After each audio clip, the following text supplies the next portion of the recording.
Hello, friends. Today I'll tell you about the cartoon The Grinch. The Grinch lives high in the mountains, in a cave. The Grinch's only friend is a dog named Max. He brings his master coffee in the mornings and helps alleviate his loneliness. One day, the unexpected happens. The supplies, which were supposed to last until January, suddenly run out. It turns out that the Grinch, overwhelmed by pre-Christmas stress, devoured all the provisions. This means we'll have to go down to town to buy more food. And while the green wretch is trudging through the snowdrifts, we learn that long ago, his heart was halved in size, which is why he's always so gloomy and dissatisfied. It's all because of the suffering he endured as a child. Meanwhile, something is wrong somewhere in town. Donna, a mother of 3, is late for the bus after her night shift. She works nights so she can spend the day with her children. Meanwhile, Donna was terribly sleep-deprived. Once in town, the Grinch began to ruin everyone's mood. Residents, young and old, were rejoicing at the arrival of the holiday, and the Grinch tried to fix that. But it wasn't easy for him either, as a crowd of him-singing men chased him.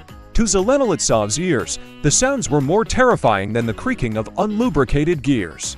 Finally, he and Max managed to escape the crowd. They hid in the grocery store and began buying up everything that wasn't nailed down. Arriving home, Donna began feeding the twins and unclogging the sink. Her eldest daughter, Cindy Lou, wrote a letter to Santa and was getting ready to mail it. She set off to catch up with the mailman. Along the way, Cindy Lou lost the letter and bumped into the Grinch. He quickly ruined her mood by hinting that Santa didn't exist. If she wants to prove the Grinch wrong, she must personally deliver her message to Old Man Klaus. Having found the letter, Cindy decides to do just that. Meanwhile, the Grinch needs to pass by the house of a kindly Who named Bricklebaum. But the bearded neighbor notices him and rushes over to hug him. Bricklebaum is convinced that he and the Grinch are best friends. And he tells Greenie that this year, by decree of the mayor, Christmas will be celebrated with triple the gusto. There will be 3 times as many decorations and even a huge Christmas tree. That evening, Cindy plans to go to the North Pole to see Santa, but Donna says the walk there is too long. So, she has to come up with a new plan to talk to Santa Claus.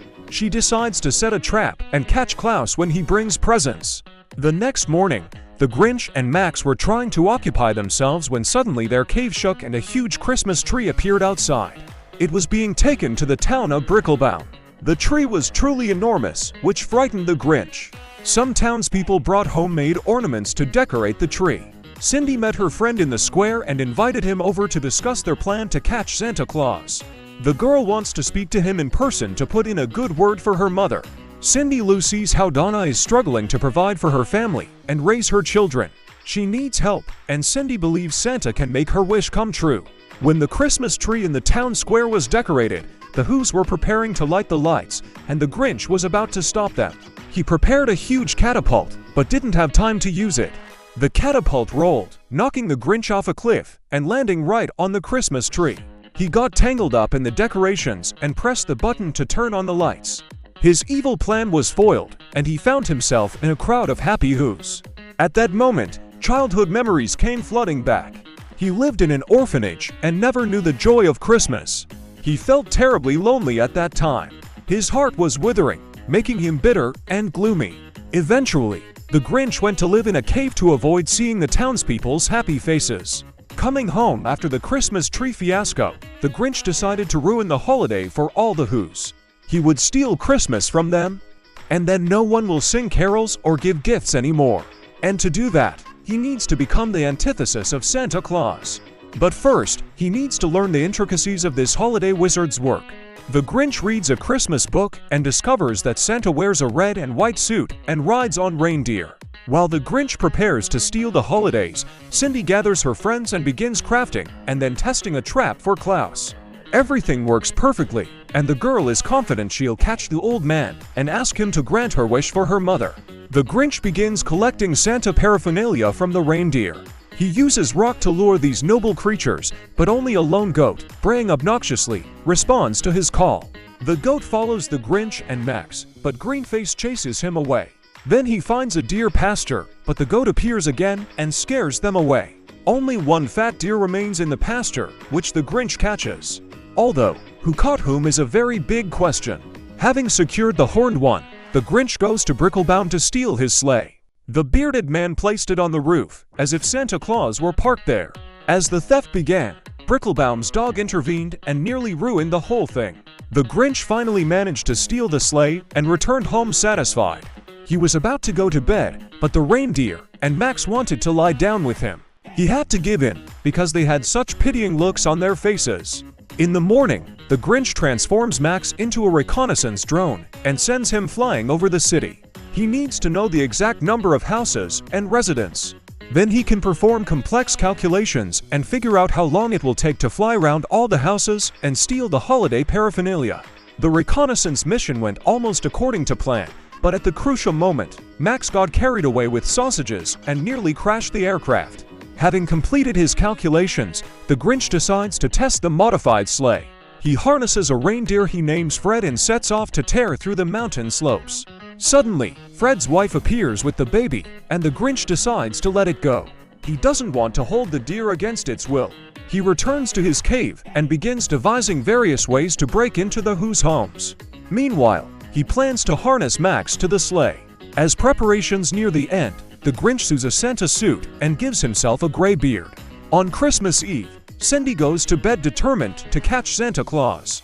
When Mom goes to bed, Cindy sets the trap and goes to bed. At that moment, the Grinch harnesses Max to the sleigh and commands him to take off. But Max is too small to pull such a heavy contraption. But despite his size, he gathers his strength and gets the sleigh moving. Together with his beloved master, he races into town. Stopping at the first house, the Grinch sneaks inside and takes everything that reminds him of Christmas. Then he moves on to the next house, and so on. However, not all robberies go smoothly. In one house, he's attacked by an angry ginger cat, and in another, he encounters a sleepwalking who. With each new home he visits, the Grinch's sleigh fills with stolen decorations and gifts. Finally, he arrives at Cindy Lou's house.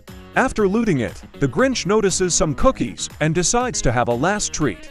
At that moment, the girl's cunning trap sprang into action, and she realized Santa had been captured. Cindy went down to the living room, freed the Grinch, and asked him to give her mother a chance to rest. She wanted Donna to be happy, just like everyone else.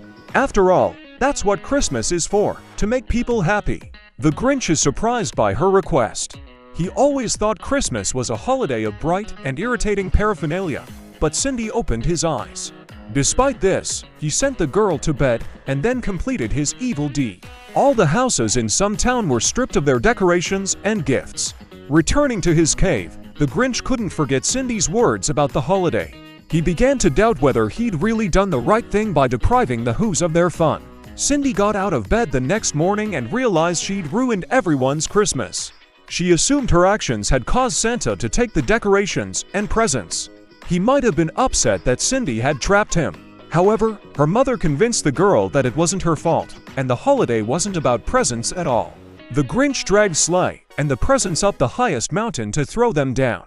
Then he heard the Who's starting to sing Christmas carols. They weren't upset about the missing decorations, which surprised the Grinch. Cindy was also in the crowd, enjoying the holiday with everyone else. The Grinch followed her advice and closed his eyes to feel the happiness that comes to everyone during Christmas. He managed to sense what the Who's felt. At that moment, his heart grew again and began to beat faster. The anger gradually left his exhausted body, and the Grinch became kind. However, he didn't have time to correct his mistake. The sleigh carrying the gifts fell off a cliff, and the Grinch had to jump after them. He caught hold of a rock at the top, but in doing so, he broke off a chunk of the cliff and nearly fell into the abyss. Fred and his family arrived just in time. They pulled the Grinch back up. Afterwards, Green went into town to apologize to everyone and return the stolen goods. Appearing before the Who's, he apologized and left. But that evening, Cindy Lou came to see him. She invited the Grinch and Max to the party. They agreed, and they spent a long time getting ready beforehand. The Grinch even put on a tie. Other townspeople, including Bricklebaum, had gathered at Cindy's house. They joyfully welcomed the Grinch, who tried to reciprocate their feelings. He helped Donna with the refreshments, and once seated at the communal table, he offered a touching toast. Finally, he felt like he belonged. This Christmas was the first time the Grinch didn't feel lonely, and all thanks to Cindy and her kindness.